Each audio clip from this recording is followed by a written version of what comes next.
अस्सलामुअलैकुम हुज़ैफ़ा। ये वाक़या मेरी छोटी बहन के साथ उस वक्त हुआ जब वो महज़ 12 साल की थी। वो वक्त हमारी पूरी फैमिली के लिए बहुत ही मुश्किल और खौफनाक था। हमारे अब्बू डॉक्टर थे और ज़िंदगी का काफ़ी अरसा कनाडा में गुजारा था। अल्लाह का शुक्र था कि हमारे घर में किसी चीज़ की कोई कमी नहीं थी। अब्बू ने सालों की मेहनत से वहाँ अपना क्लिनिक भी खोल लिया था और धीरे धीरे सब कुछ सेटल हो गया था। हम 3 बहन भाई थे। मैं सबसे बड़ा था, फिर मेरी छोटी बहन हिबा और सबसे छोटा भाई। हिबा बचपन से ही बहुत मासूम और खुशमिजाज थी। घर में हर वक्त उसकी हंसी गूंजती रहती थी। उस वक्त मैं MBA के फाइनल ईयर में था। एग्जाम्स खत्म होने वाले थे और मैं प्लान कर रहा था कि कुछ टाइम के लिए कहीं ट्रैवल करूं, थोड़ा एडवेंचर करूं। तभी एक दिन पाकिस्तान से एक शादी का कार्ड आया। वो कार्ड अब्बू के कजिन के बेटे की शादी का था। पूरी फैमिली को स्पेशली इनवाइट किया गया था। अब्बू बहुत अरसे से पाकिस्तान नहीं गए थे, इसलिए उन्होंने सोचा कि ये अच्छा मौका है सब रिश्तेदारों से मिलने का।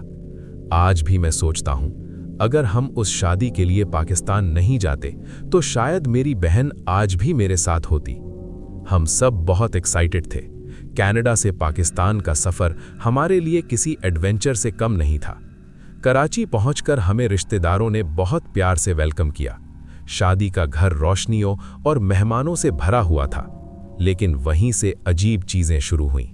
शादी के दूसरे दिन हिबा ने अम्मी से कहा, अम्मी, कल रात मुझे कोई आंटी दिख रही थी। अम्मी ने समझा कि शायद वो किसी रिश्तेदार की बात कर रही हैं, मगर हिबा ने कहा, नहीं, वो आंटी कमरे के कोने में खड़ी थीं।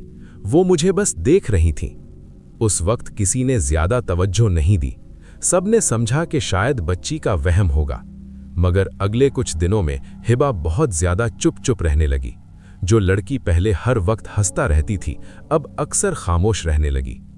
एक रात मैं और मेरा कजिन छत पर बैठकर बातें कर रहे थे, जब अचानक नीचे से हिबा की चीख सुनाई दी। हम दोनों भागकर नीचे गए। हिबा अपने कमरे के कोने में खड़ी थी।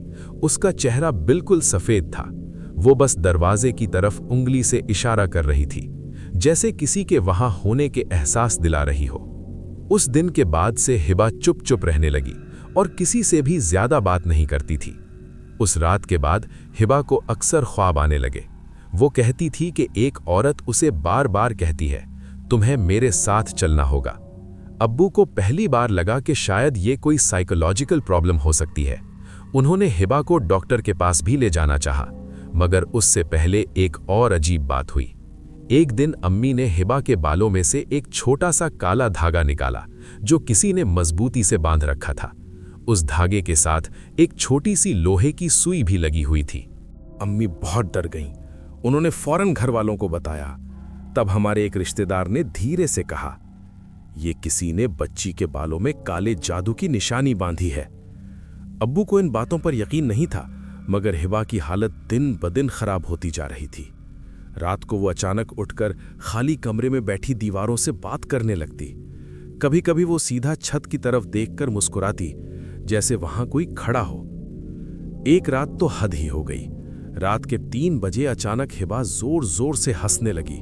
वो हंसी बिल्कुल उसकी नहीं थी, वो बहुत भारी और डरावनी थी। अब्बू ने फौरन एक आलिम साहब को बुलाया।